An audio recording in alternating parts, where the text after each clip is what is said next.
dutangiye episode ya mbere n'amagambo menshi dutangire California mu mujyi bita Los Angeles.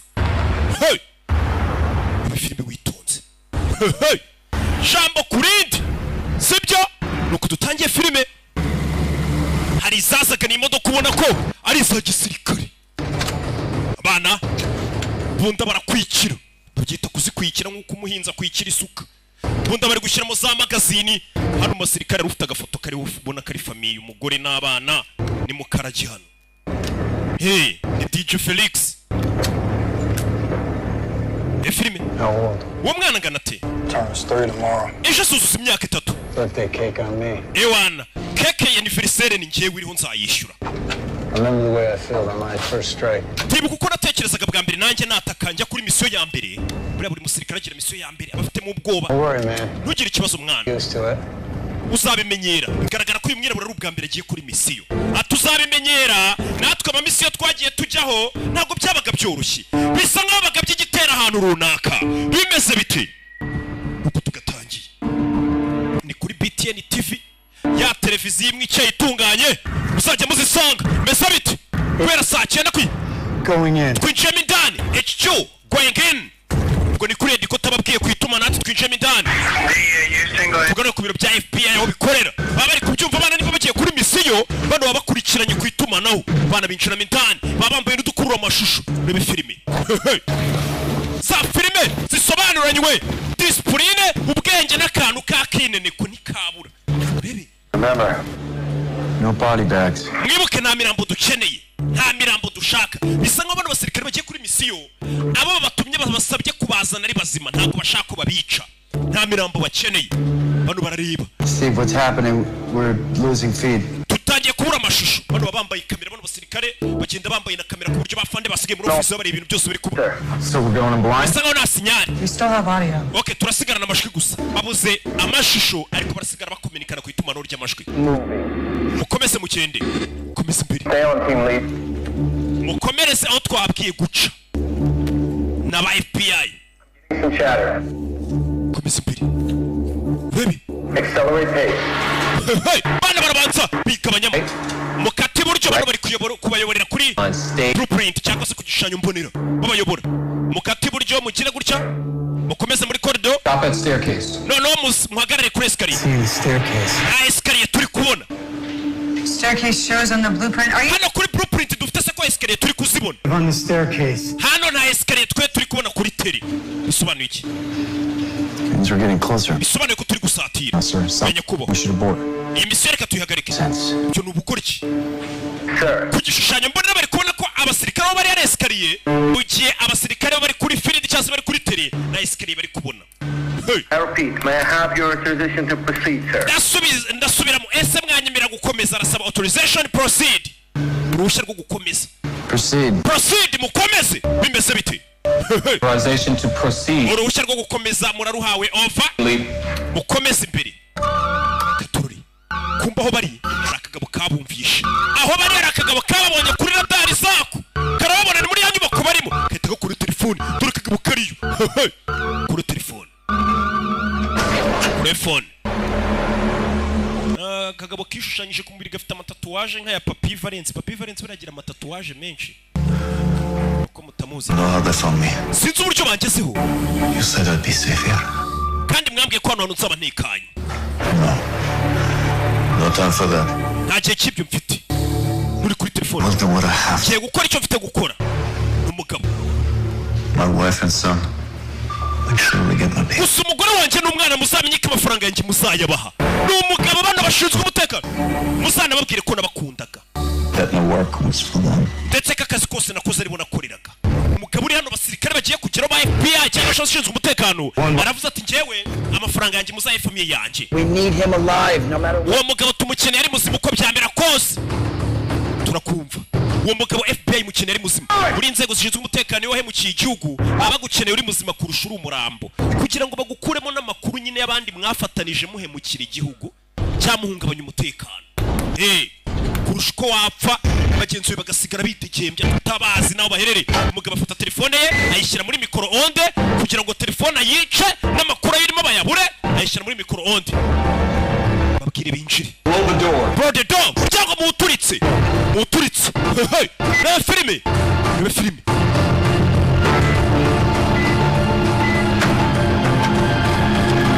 abana bakura ibisasu none abashinzwe umutekano bakuru babicaye muri ofisi ariko bari gutanga oda bakurikirana urugamba ukuntu uri kugenda urugamba rega ntabwo rurwanwa n'imbunda gusa abakenewemo n'ibitekerezo umugabo arabanza asoma kuri duniya yote icyakiyewe bagiye kugeraho kingwa kuri duniya yote basi nimba ari n'igifatwa bagifata icyanyweye duniya yote bibaze gufatwa utananyweye duniya yote bakagufatana inyota turitse hano nshinzwe umutekano abana babariciye shyira imbunda hasi umugabo telefone yari kuyiteka muri micro-onde ari kuyishyushya kugira ngo ishwanyagurike urebe filime kagabo kari hano karirasa aho kugira ngo kamena amabanga karirasa reka bagufasha amakuru wayatanga bagira ahantu bita muri ndabyemeye umugabo yarirashe kugira ngo batamujyana muri ndabyemeye amakuru yose akayatanga Steve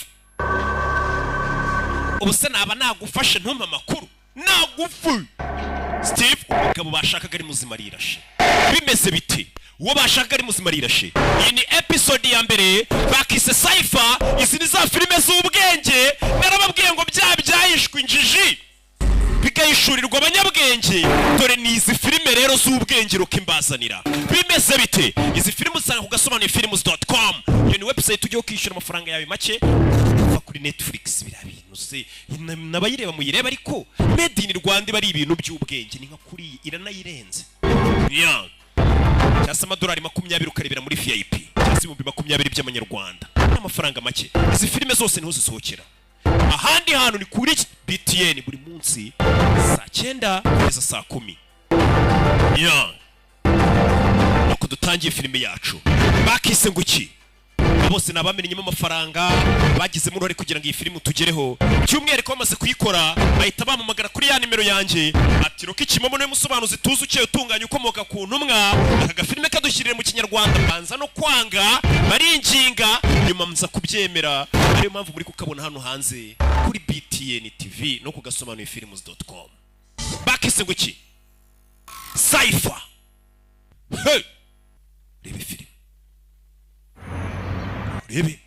Question number 5. ikibazo cya gatanu Where was Shawn Mendes born? Shawn Mendes yavukiye undi mugabo atuzanye yavukiye muri Toronto 5 for 5. atanu kuri atanu mwana wanjye She knows everything there is to know about this kid. mwana wanjye uzi ubwenge bwinshi cyane pe ni umugabo ari kumwe n'umwana we n'undi mugabo batugaruye tuvuye kuri bariya bashinzwe umutekano mwana ari kuryamo My friend Jesse and I think she probably smells like woods and njye n'inshuti yanjye Jesse dukeka ko uwo mugabo yanukaga I like that.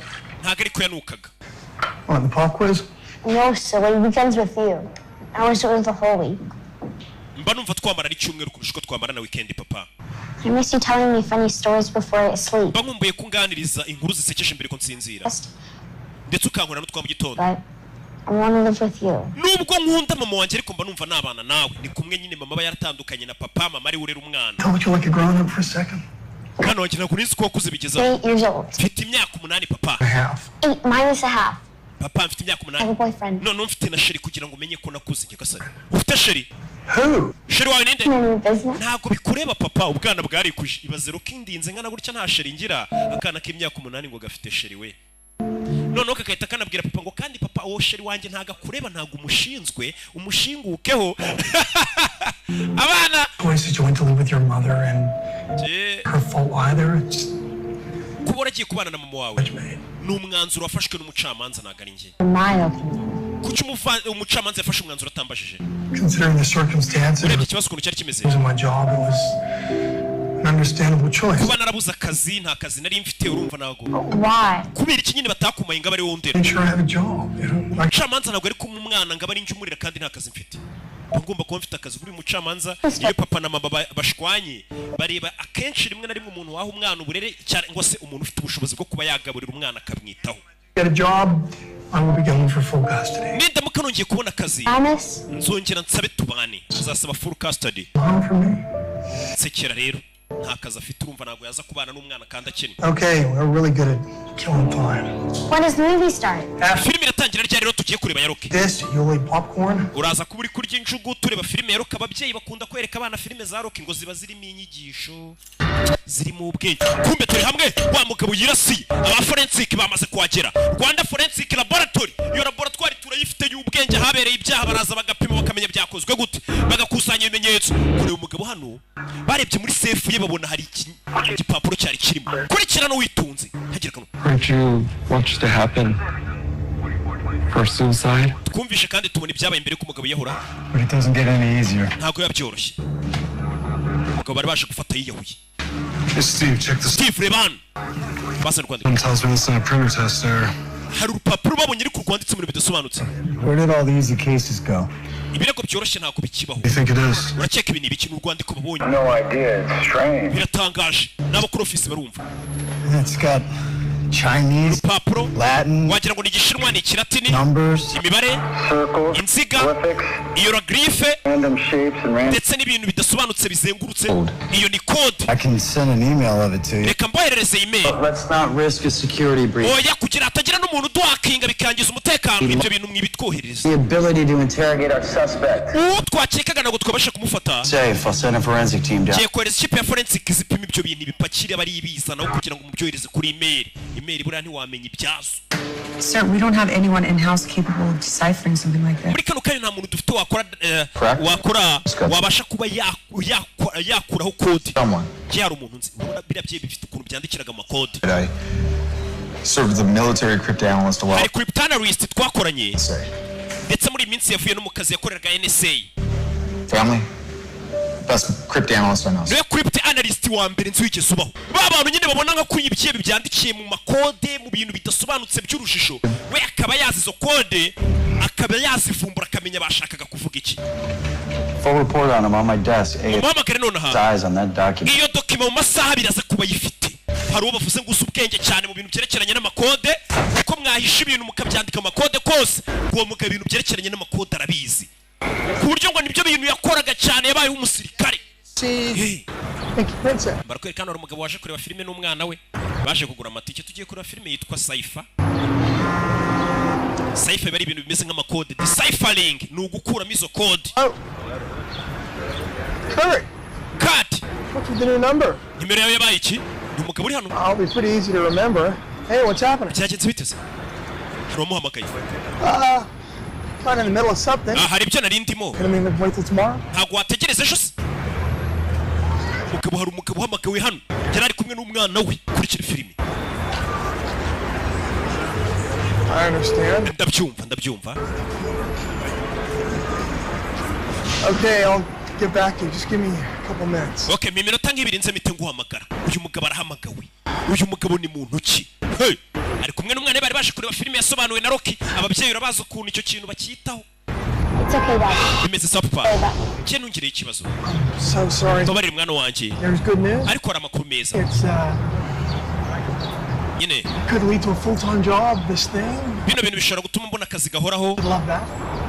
kandi umucamanza mbonye akazi yazakuma nkakurera And it may not lead to a full-time. nyine ni akaraka bagiye kuma ariko gashobora gutuma bampa n'akazi gahoraho Yeah. sibyo So we can see the movie tomorrow. rero filime twari tuje kureba reka tuzayireba ejo Why school tomorrow? ariko ejo urabizi nziga What are you studying tomorrow? ejo uziga iki imibare Well, missing 2 hours of school is not going to keep uzasiba amasaha abiri ishuri tujye kwirebera filime getting mathematician. imibare urabizi ndayizi That's still no problem. nzayigusobanurira nyuma ejo uzasiba ishuri tujye kwirebera filime umve papa So what are we going to tell the school ku ishuri rero turababeshya iki when you have a court appointment? babwire ko mu rukiko baduhaye randevu tujyeyo ubeshye ku ishuri umva papa ariko I'm studying at school.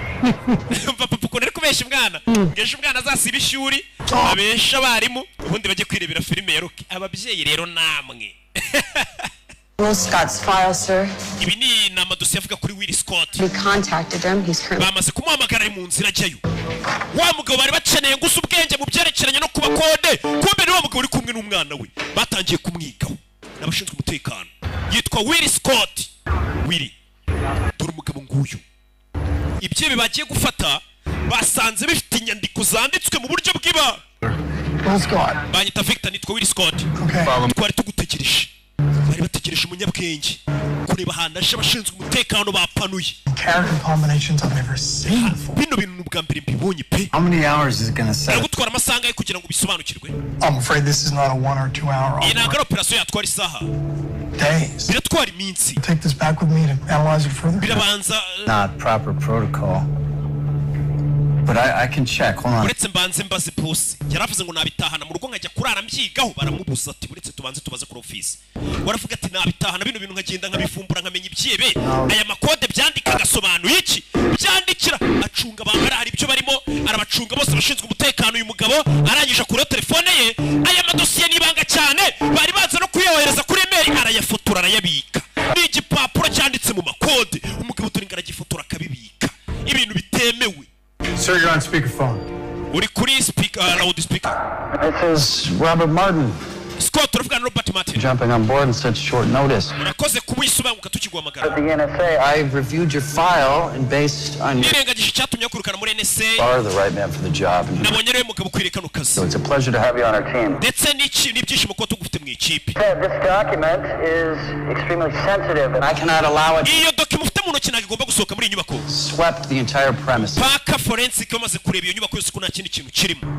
Nta kiyo dosiye twayigwa ngo yitahane. Bamaze kuyifotora muri telefone ye. Start tomorrow morning. Ejo mu gitondo uzatangira akazi. Ibyo bipapuro uzabisanga ku kazi n'ibindi byose ukeneye. Basore. Code. Whatever. It's code. It's extremely important. Ni ingenzi cyane. Objectives. One, keep it in our hands. Icyo gipapuro kiguma mu maboko yacu. Give this man whatever he needs to crack this case. Ndetse uyu mugabo mu icyo akeneye cyose kugira ngo asobanukirwe ibyerekeranye n'iyo code. Oversee the transfer documents to the library. Reka ngende ncunge kari amadosiye bayazana. Just keep an eye on this crypto analyst. Oya ahubwo ukomeze ucunge crypto analyst wawe. Uriya musore nyine bahaye akazi ugiye kuba yaza akareba ibyo bipapuro birimo code bisobanuye iki.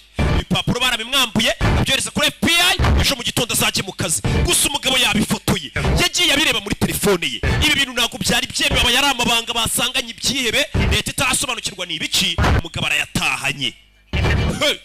Ibintu atari yemerewe abashinzwe umutekano baracyari guswipinga ahabereye icyaha. Sasa uyu mugabo ari hano ni wa mwirabura twabonye afite umwana ejo uzagira isabukuru ari hano kugira gutyo yumva icyombo cye kiri gusakuza. Icyombo kiri gusakuza komeza kwigiriza hano bamenye inyubako basanzemo iki cyebe kidasanzwe cyangwa se amakuru bari guhiga. Yumva mu nyubako mu gikuta hari biri kujwikira byangiza frequency y'icyombo. Everything okay? I need to have Nama ngene inyundo. something inside the walls. Bisa nko hari ikintu kiri muri ibi bikuta. Zana inyundo sha. Bano basirikare barazitwaza afata inyundo. Urebe ni mu gikuta mindani. Kubisama baraturitse bose cyewe agikubita muri cya gikuta. Aho bya bipapuro byari biri ibintu byose haraturitse. Nyagasani n'abashinzwe umutekano. Gusa uyu mugabo bamutweretse ngo n'umuhanga. Bamwita Will Scott. Ni yari muri douche ubona afite ibintu ari kwandika by'imibare n'umunyabwenge avuga atari kuzira code zabiriya byihebe akandakana kare ukagira ngo ari mu ndege zisobanuye iki. Hey, sweetheart. Bite sweetheart. Hari turika ryabaye kuri televiziyo. Tomorrow. Don't want to really a secret. Byabanga ryanjye nawe ejo twari kuzajyana kureba filime. And get this message for you. Bibaye ngombwa ko message nyuza kuri mama wawe. Listen, I'm gonna have to cancel. Ibyo kureba filime ejo turabihinduye kuko ejo bambwiye ko aribwo azatangira akazi. Things got a little crazy. Ibintu hano byabaye ibintu by'ubusazi. But we'll reschedule. Tugiye guhindura gahunda yo kujya kureba filime ya Rocky. Really sorry. Kandi umbabarire mwana wanjye. Ndagukunda. I'll talk to you soon. Tuzavugana vuba. Sibyo message yoherereje mama w'umwana kuko umwana nta telefone agira.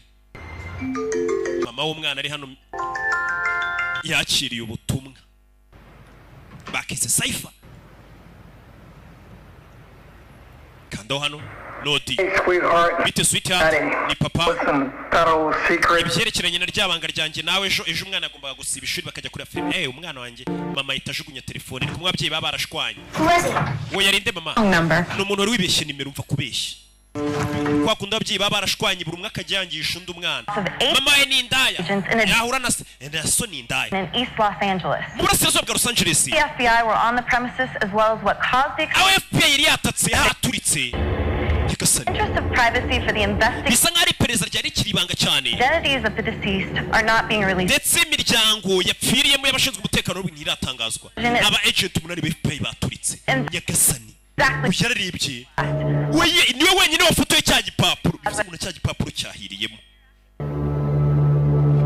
Hamwe yasize afoto y'igipapuro aba agent bari bakirinze bose bahiye baturikiyemo wenyine niwe wabashije kugisigarana yise giprintinga muri muri iryo joro ntiyaryamye amenye ubundi zikode za biriya byihebe bitumye abashinzwe umutekano baturika bose zisobanuye iki igipapuro kiraraho amenye byifashe bite ajya kuri za kode atangira kuzikuramo nyine agenda asobanukirwa ni ibiki hari abantu bandikira mu makode ku buryo utamenye ni ibiki bavuga buriya n'abantu baziranye cyane hari ukuntu baganira ati bwombo shaka dafi we ubwo Kadafi akamenya ni ibiki bijya mbere we na Savimbi na Jamari bwombo baba bazi ibyo ari byo ibyo niyo makode rero iyo bwira ari ibye biri gukoresha ayo makode yakire kavuga ati izo bwombo zisobanuye iki zabo bahungu ayo makode amaze gukora hari izina yakuye muri ryitwa ngo Jimmy Gordon n'imibare yindiri inyuma muri ya makode yakuyemo izina ryitwa ngo Jimmy Gordon. ATF report just came back.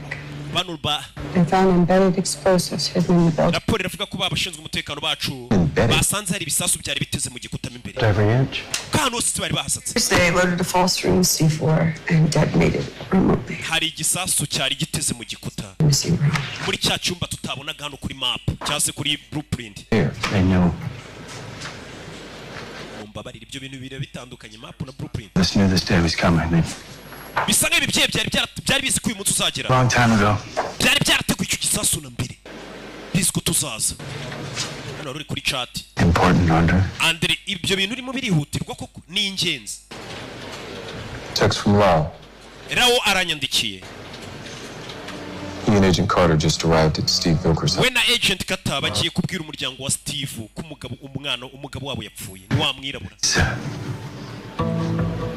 8 families to answer to. Usengo ni imiryango 8 isigaye yo kujya kubwira. Blame yourself. Abashinzwe umutekano 8 ba FBI bapfuye kujya kubwira famiye z'abati bene wanyu rero bapfuye biba bigoye. We have to blame ourselves. Aya makosa na yacu reka tubyishyireho. Abashinzwe umutekano. You know why? Uzi impamvu? Because there is no one else to blame right now. Muri kano kanya nawundi twashyira iki cyaha cyabaye. Responsible for this. Paka tumaze gufata abaginga batumye bagenzi bacu bapfa. Right here in this room. Hano muri iki cyumba ibintu byose bariho bihagararira. It's on us. Amakosa ari kuri twe kuba tutarafata abagizi ba nabi. Gasani bene wabo bapfuye bakoranaga. Now where are we at with this suicide victim? Uyu mugabo wiyahuye rero tubanze tumenye ibye. Nta bimuranga. DNA samples. Bari gupima DNA sample woherejeho forensic hano mu Rwanda bikigo bita Rwanda Forensic Laboratory gikora ibyo bintu gipima kikamenya uwo muntu wapfuye yarinde yishwe n'iki bagapima DNA bakamenya suwe mufitanye amasano n'uyu muntu. Identity is the only piece of this puzzle we have left. Katururi bakorera Kacyiru garakeye uyu mugabo ariko muri bya bipapuro ya makode ya bya byihebe abashinzwe umutekano wa FBI yo irizibira ikira gipapuro nta niyigifite kuko cyahiriye muri yanzu yabonye izina ryitwa ngo Jimmy Gordon isura yiriho akomeza gukurakinga zino code agenda reba n'iki n'umutari cyane ni umuhanga buri muntu abafite ikintu ashoboye. Gonna be late for work. Uraza gukererwa ndakererwa ku kazi mwana wanjye banguka. Ni mama ni umugore wa Willy Scott. It's not like I'm old enough to spend 2 hours to put makeup on yet. Akana kari hano. Mama ze gukora amagomba kwitera makeup wana. Right, smart mouth. Kana ufite umuntu ufite ubwenge gafite utugambo kavuga ukumva. Kana gafite imyaka 8. Scott called my desk. Willy Scott yamamagaye. Call him back. Sounded urgent. Numvaga byihutirwa ngo muhamagare. Willy Scott bari bagiye kumuha akazi hano aze nyine abafashe kumenya ibikira gipapuro gisobanuye iki. None icyo gipapuro cyahiriye mu nzu. Ariko ni wenyine gisigaranye uko yari yagifotoye. Gusa yagifotoye bitemewe. Yamagaye hano. Uyu niwe wari umurangiye akazi avuga ati yari umuntu nzu urenze. Umve. You okay? Meze neza. I'm fine. Meze neza. Saw the explosion on the... Nabonye icyaturika ryabaye ku makuru. I'm sorry about your men. Wihangane ku byabaye ku basore bawe. Crazy. N'ubusazi mwana. Listen, you know, an hour earlier I would have been there. Do you know who's behind? Iyo nanjye matinda gatuna ari guhiramo. No, not yet. We're still working on it. Ikirego turacyagikoraho. That document went up with everything else in the warehouse. Cya gipapuro cyari kiriho kode z'ibyebe cyahiriyemo bivuze ngo ntabwo tukigukeneye mu kazi ngo uzudufashe kumbi igipapuro yagifoto yagitwaye. I need to ask you a favor. Hari favor nshaka kugusaba. Well, now is not the time. Ntabwo ari cyo gihe kunsaba favor. Don't take much time and it's really important. Ntabwo biri butware igihe kinini mfasha. Okay, shoot. Sawa uyu nawe yahoze akorera I leta. don't have access to the system anymore. Urabizi ntabwo ngifite ukuntu nagera kuri system ya leta. Gordon. Ndagira ngo ndebere izina ry'umuntu bita Jimmy Gordon. Culprit. Nawe se n'umufatanya cyaha. Uramushakira iki? Can't really tell you anymore. Ntabwo nakubwira icyo mushakira. Would you please run the name for me? Iryo zina rishyire muri system yanyu nka leta umenyere Jimmy Gordon akora iki. amazina yacu baba yafite. I'll run it through someone else. Nimba utabinkorera ndareba undi ubinkorera. Stop. Rekera hariko. You know, let me see what I can dig up. Okay, reka ndebe n'iki namenye kuri iryo zina. Okay, Jimmy. Yitwa Jim Gordon. Jimmy nyine Gordon. Gordon araryandika. Uyu yabifumbuye bikuye kuri cya gipapuro ariko n'ubu narabwira FBI ko cya gipapuro yari yagifotoye cyangwa se ko yatangiye no kuba yakwinjira muri zira kode z'ibyibi ntago arabibabwira ariko bikora ku giti cye. Urebe filime bano uyeza kumurebera iryo zina bita Jimmy Gordon ni muntu ki. Akana kagiyeho barebera filime gategereza papa karamubura. Mama yabyumvishe yanga kubikabwira kwa konda ababyeyi nyine mushwana mugashaka kwangisha umwana buri umwe uruhande rwe. Usibyo naga ari byiza imico mibi. Umugabo mu nzu urabona ko ari imicupa rya Duniya yote. Duniya yote ifite mutombora. Guri icupa rya Duniya yote barimo na tombora. Ko sirimwe afite menshi. Ujye ureba mu mufuniko mbere yo kujugunya umufuniko ushobora gutsindira televiziyo, amagara, amatelefoni, ibiki byose. Mwana hano yafashe amatike yo kureba filime arayaca papa yambeshe ngo turareba filime za Rocky. Umwana wawe kumubeshya filime ya Rocky mubyeyi ujye ubyitondera bishobora gutuma umwana kuzinukwa. Hey, what'd you find? Ngabonye iki? Your man, Jimmy Gordon, was a respected banker. Yari umuntu ukora muri banki bubaha. 50 years old. Yari umuzungu. From Arizona. Cajun. Clean with no criminal records. Born nta cyaha afite. And dead 2 months ago from cardiac arrest. Yapfuye amezi abiri ashize yishwe n'umutima. That says here a heart attack took him out. Baravuga ko ari umutima wamwishe. Do you have an exact date? Wambwira amatariki neza yapfiriye Jimmy Gordon. August 16th. Kwa munani tariki 16 2020. Neza neza. This guy is? Wambwira umugabo wari we. Yakoraga muri banki. Willy. Izina rya mbere yabonye muri ya kode ya bya byihebe. Izina rya mbere yabonye muri yitwa Jimmy Gordon n'amatariki igihe yavukiye. Yari yabonye izina ariko hari imibare yanditse imbere. Umugabo yapfuye muri August kwa munani tariki 16 2020. Arabanza ashyiramo akadomo hano mu kwa munani tariki 16 inyuguti ya Z iri hano isobanuye iki 2020. Jimmy Gordon ni muntu ki? Kuki izina rye ryari riri muri kode y'ibyihebe? Ashize amezi abiri apfuye. Uyu mugabo atangiye kugenda yinjira muri kode z'ibyihebe. Izi ni za filime z'ubwenge zisaba tuze hano dutwike turya isi. How you feeling? Urumva umeze ute?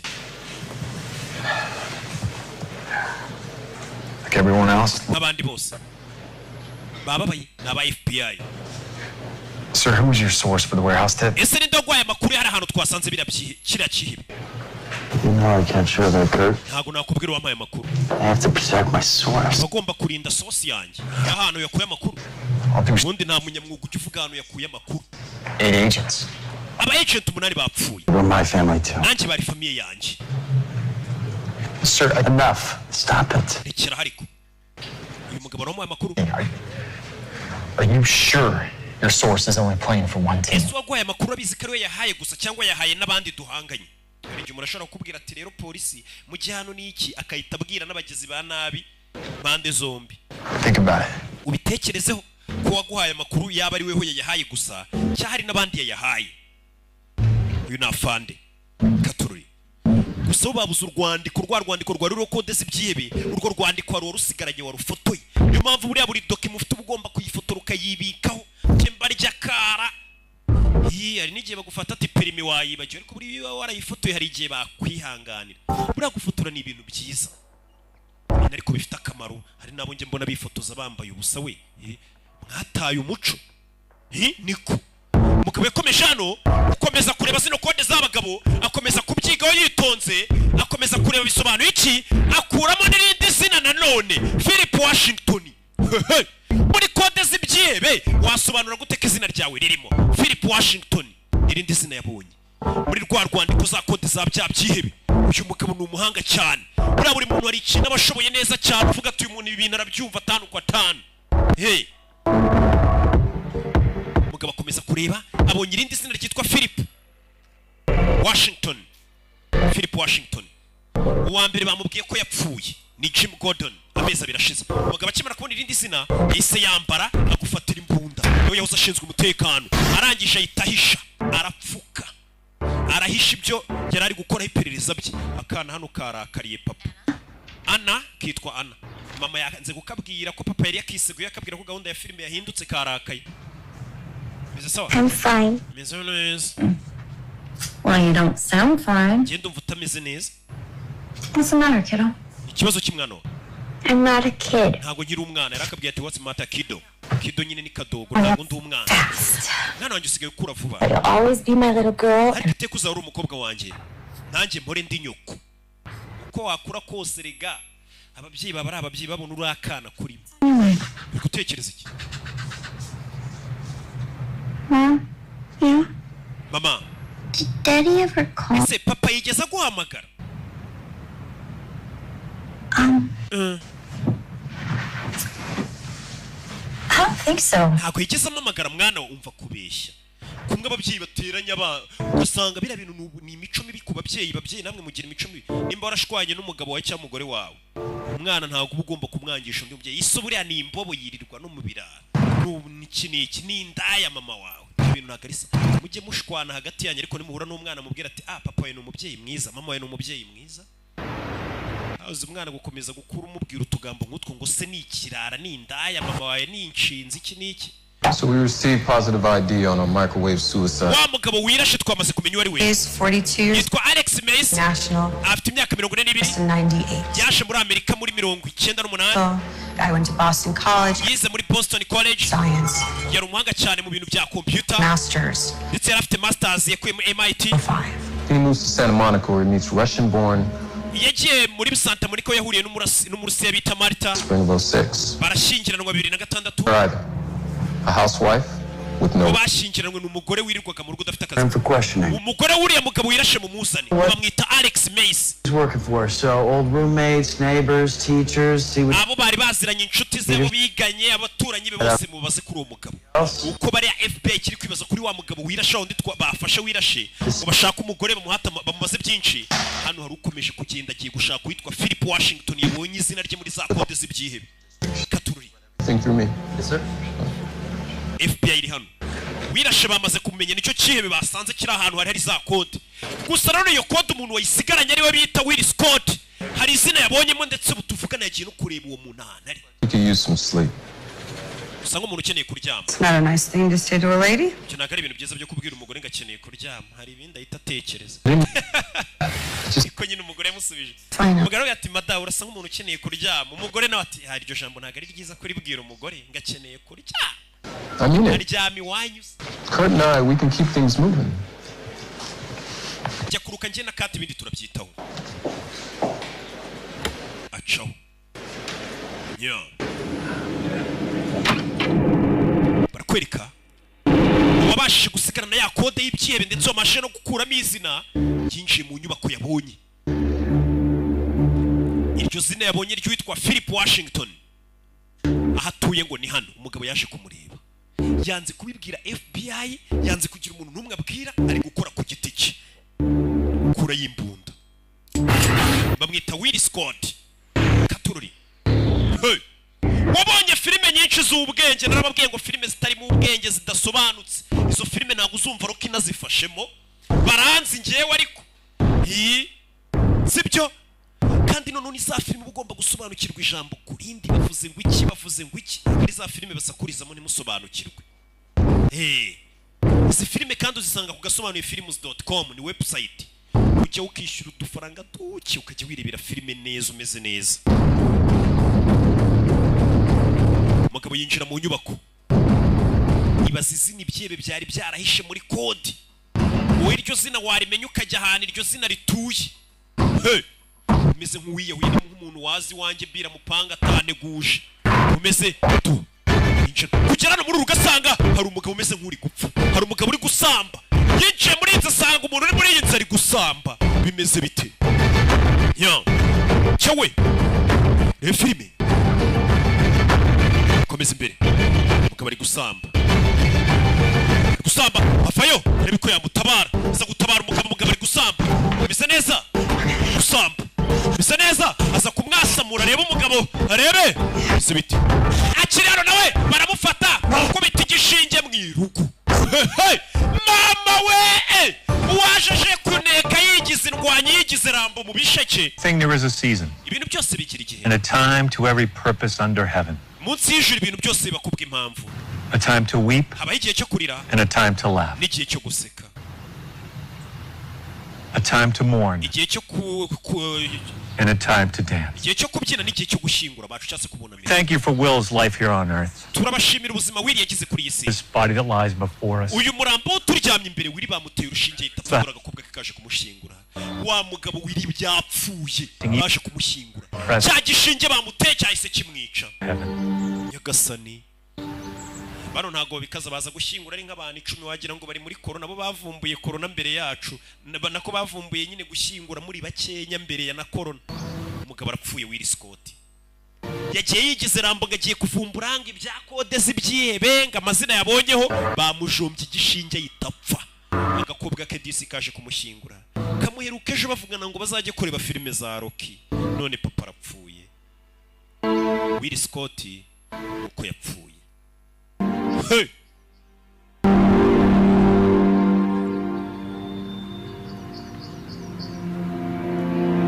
Katururi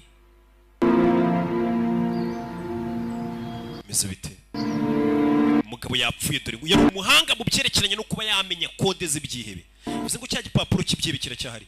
isanduku bayisize hano ngo araba bagomba kuza bukeye bakayigira iki n'iki bagashingura bikarangira bagashyiraho na beto bakubaka neza. niko bigenda. telefone irasona. telefone hano yarasonnye. urebe filime witunze. abavuye gushyingura telefone hano yarasonnye. bimeze biti. urebe filime. telefone yarasonnye. kumbe ni wa mugabo wirara cyari mu isanduku. umugabo mu isanduku ni muzima we. nibwo agikayuka telefone yaramukanguye. umugabo bamushinguranye na telefone. Surprised you're still alive. utunguwe no kuba ukiri muzima sibyo? Hey! Who is this? Ninde tuvugana? Who the hell am I? ese ndi hehe? One question at a time. bazi ikibazo ku gihe cyacu. You know where you are, Will Scott. Will Scott ndabiza ahurura hasi. umugabo ntago arapfa ubwo bamushyinguye ari muzima. cya gishinge bari bamuteye bigaragara ko wapfuye nyuma ukaza gukanguka. All your questions will be answered in time. ibibazo byawe byose biraza gusubirizwa igihe. Now, follow my instructions and everything will be... kurikiza amabwiriza yanjye uraza kumera sawa. Instructions? ayahe mabwiriza? What are you talking about? uravuga ibiki? urebe. What the fuck is going on? sini ibiki bijya mbere. munkuremo hano umugabo ari mu isanduka ari rusororo mu masaha y'ijoro famiye yamusize mu gitondo we. umugabo ari rusororo. tuza Will. Not the time to get agitated. icyo gihe cyo gusara ngo ukoreshe umwuka mwinshi. The average human being consumes around 0. ikiremwa muntu gisanzwe gikoresha 0.5 bya oxygene ku munota. You've been in this coffin for 5 hours. kandi umaze amasaha 5 mu isanduku. 1 minute. bivuze ngo usigaranye Leaves you with iminota mike. 9 minutes of breathing. iminota itarenga 10 uhumeka ukahita upfa umwuka urabugushiranye. Yes, you do as I say. rero byabyiza ukoze uko nkubwiye. Then we can have a nice... no nukora ibyo ngubwiye uraza duhure tuganire twitonze neza. Now, umva. listen closely. nyumva kandi witonze. There's a trigger above your head. hari imbarutso iri hejuru yawe. Twist the handle. yihindukize ni nka serire. Push. nurangiza usunike. umugabo arahindukiza arasunika rusororo mu masaha y'ijoro. umugabo avuye mu isanduku famiye yamushyinguye n'abandi bose bari bamuzi. Hey!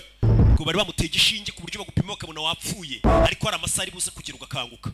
Buried me alive. wakinguye ndi muzima rusororo. wakigurye gufushe. I want to know what's going on. ndashaka kumenya ibiki bijya mbere. I'm on your side. kandi ku ruhande rwawe. That you put me in there. kandi wankinguye. Said that. ntabwo navuze ko ari njye wagushyinguye. Well, if you didn't, who did? nimba utankinguye ninde wankinguye? Okay, tell me who you are. ubundi mbwira urinde. Me in the coffin to begin with. mbwira n'umugingo wanshyize mu isanduku. And you're asking the wrong question. uri kubaza ibibazo bitari byo. Reasonable question. ndi kubaza ibibazo by'ubwenge. You were dead. wari wapfuye. And I'm offering you a new life. none ndi kuguha ubuzima bushyashya. Meet me and I'll explain everything. ngwino duhure gusobanurira buri kimwe. hehe. There's a black car parked across the street. hari imodoka y'umukara iparitse hakurya y'umuhanda yitwa niyuzuruka. imfunguzo zirimo imbere aho bakiriza. Hey! genda watsi iyo modoka uze duhure gusobanurira ibintu byose. nyagasani. Hey! uyu mugabo yinjize mu bintu atazi. yatangiye ngo yafotoye urupapuro rw'abagabo. Black Chevy. Black Chevy. 00. Chevrolet y'umukara. Plaque 007 iki n'iki. imodoka y'umukara irimo n'urufunguzo. ati nimba ushaka kumenya ukuntu washyinguwe ngwino ngusobanurire kandi ndi ku ruhande rwawe. bimeze bite? umugabo umugabo yatangiye ngo ashaka kumenya ngo kode z'ibyihebe, yigize rambo mu bisheke, bamushyinguye ari muzima, ashyingururiwe umugabo aramuhamagaye ati vayo, akingura imodoka. Afitemo n'ubwo bari kuzi kuva mu isanduku urusoro rumura akubwira ngo hari imodoka naguparikiye ku ruhande yatsuza undebe. Iyo modoka nge ntago nayinjira mu rugo igikundiro, ntago nayijyamo, ahubwo uyu mugabo aranatinyuka. Umugabo yinjira mu modoka, wari wankinguye shandi muzima. Umugabo yinjira mu modoka. Okay, I'm in the car. Urabizi imodoka nayigezemo. What next? Arakurikira iki? GPS on the dash. Turn it on. Iyo modoka ifite GPS, ikandeho yatse, imodoka irakuyobora. Part was it will. Where are you taking me? Imodoka iranjyana Be soon enough.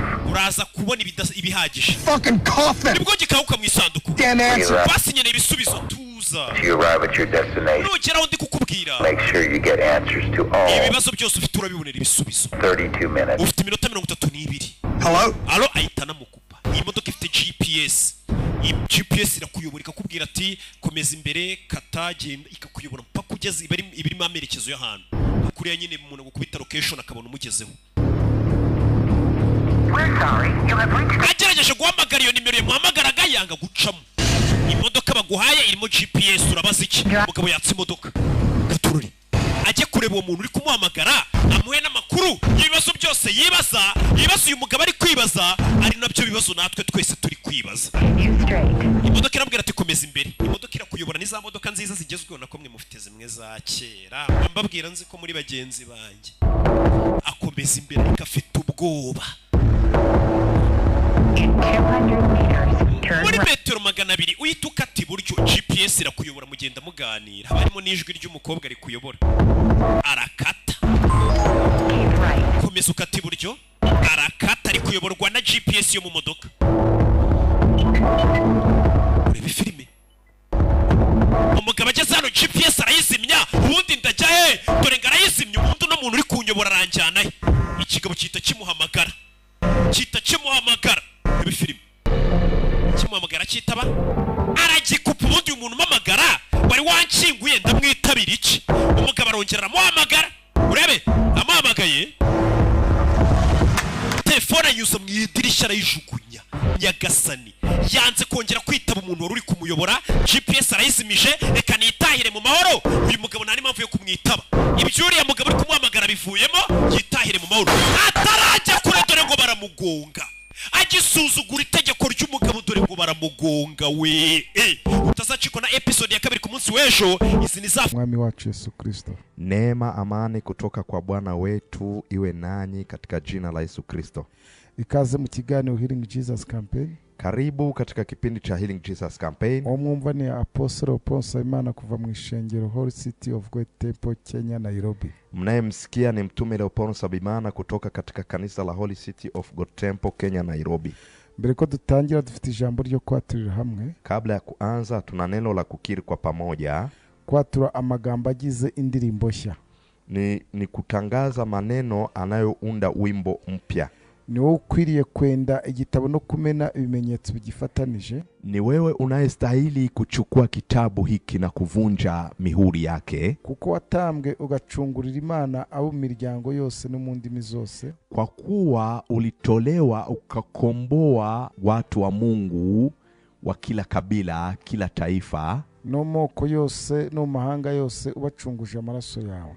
Na nchi zote na lugha zote ukiwakomboa kwa damu yako. Ukabahindurira Imana yacu kuba abami n'abatambyi kandi bazima mu isi.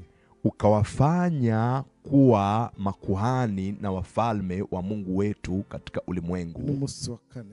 Leo ni siku ya Alhamisi. Musi wo kubohoka. Ni siku ya kufunguliwa. Aho dukurikirana hose, mahali popote tunapotufuatilia, kwa jina la Yesu, ibyari byakuboshye vilivyokufunga bikubitwe hasi igitondo mu izina rya Yesu, viangushwe chini asubuhi kwa jina la Yesu. Tuvuga ngo buri imbaraga zose zari zarakuboshye, twatamka nguvu zote zilizokufunga, buri mikorere yose ubupfumu n'uburozi, kazi zote za kichawi na kilogi, ikubitwe hasi mu izina rya Yesu, zipigwe chini kwa jina la Yesu, bitsindwe mu izina, vishindwe kwa jina la Yesu. Yesaya 43, Isaya 43 murongo wa 18 na 19, 18 na 19, avuga ngo ibyakera ntimubyibuke kandi byashize mwe kubyitaho. Msiyakumbuke mambo ya kwanza wala msiyatafakari mambo ya zamani. Dore ngiye gukora ikintu gishya. Tazama nitatenda jambo neno jipya. Kigiye kwaduka ntimuzakimenya. Na sasa litakapokuja hamtalijua. Nzaharura inzira mu butayu. Nitafanya njia jangwani. Ntembeshe imigezi mu kidaturwa. Na mito ya maji nyikani. So iyo tuvuga ngo umuntu araboshywe, tunaposema mtu amefungwa, umuntu ashobora aboshwe n'ibihe arimo. Mtu anaweza akawa amefungwa na majira aliyomo, akabohwa n'ibintu yaciyemo, akafungwa na vitu alivyovipitia, alivyoviishi, akabohwa n'ibintu amazemo igihe, na akafungwa na vitu anavyoviishi kwa muda mrefu. Noneho iyo igihe cyawe kigeze cyo kubohoka, sasa na majira yako anapowadia kufunguliwa, ugomba kuanza gutera. Ni kwamba kuna hatua inatakiwa kwanza uipige. Ugomba kuanza kwibagirwa ibya kera. Ni lazima kwanza uyasahau ya zamani, ukibagirwa ibyo waciyemo, na uyasahau uliyoyapitia. Hari ibintu bya kera byabayeho. Kuna mambo ya zamani yaliyotokea. Hari bya kera waciyemo. Kuna ya zamani uliyoyapitia. Uhora wicira urubanza mu buzima bwawe. Na wewe huwa unatafakari na kujihukumu. Uhora wikondana, ntabwo ujya wibabarira. Yani wewe unajihukumu kabisa, huwezi kujihurumia. Ntabwo wibabarira mu buzima bwawe. Huna huruma maishani mwako. Ntabwo ushobora kubohoka kandi utaribabarira. Na huwezi kufunguka bila kujisamehe. Uhora wumva na makosa yawe. Yani wewe unajihukumu kwamba ni kosa lililotokana na wewe. Ni wewe uliyotenda. Nibyo byabayeho. Ni kweli yametokea. Ariko ibyarangiye byararangiye. Lakini ya zamani yamepita. Birengane. Hayo yavuke. Birengane ibyo bya kera. Yavuke hayo ya mambo ya zamani. Bireke bikubera isomo. Yaache yawe somo. Byagufasha gutsinda ibindi bindi. Litakalo kusaidia kuwa mshindi katika majira yajayo. Komeza ubyibuka no kwica urubanza ntacyo. Lakini kuendelea kuyakumbuka na kujihukumu haikusaidii. Ntacyo byakumarira mu buzima. Haiwezi kuleta faida yoyote kwa maisha yako. Kuguma wibuka ibyo abantu bagukoreye. Unakumbuka watu waliokutendea. Ibyo bakugiriye nibyo ni bibi. Ni kweli yenye wamekutendea ni mabaya. Ariko kubohwa nibyo nakahise ntacyo. Lakini sasa wewe kufungwa na mambo ya kale, ugomba kureba destiny.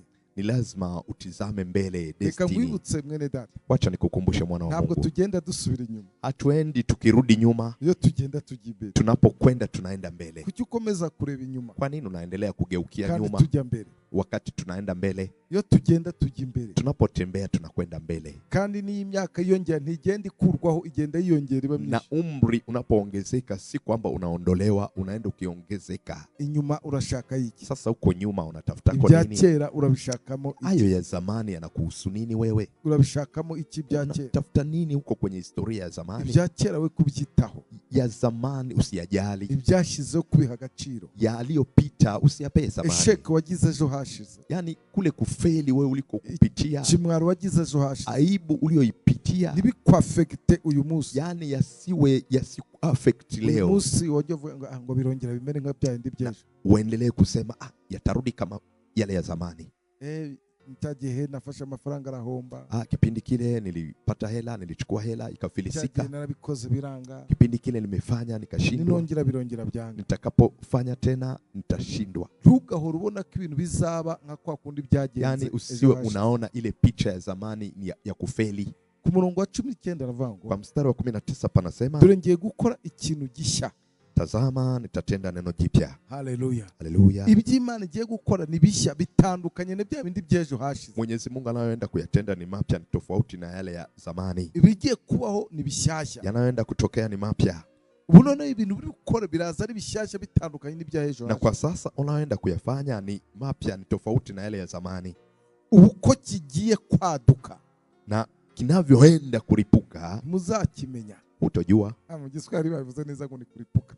Kibeho mu izina. Kuna kinachokwenda kutokea kwa jina la Yesu. Ndavuga ngo kiraduka mu izina rya. Ninatamka kinaripuka kwa jina la Yesu. Kiraduka. Kinaribuka. Nawe uzabimenya byabaye. Na wewe utalijua likishatokea. Uzabimenya byabaye. Utalijua likishatokea. Uyu munsi wa none. Leo hii. Wabimenya uko biri. Huwezi kujua namna ilivyo. Ariko Imana ikoze. Lakini Mungu alichokifanya. Uzakimenya cyamaze kuba. Utakijua kikishatokea. Uzakimenya cyamaze kuba. Utakijua kikishatokea. Ngo muzakimenya. Mtakijua. Nzaharura inzira mu butayu.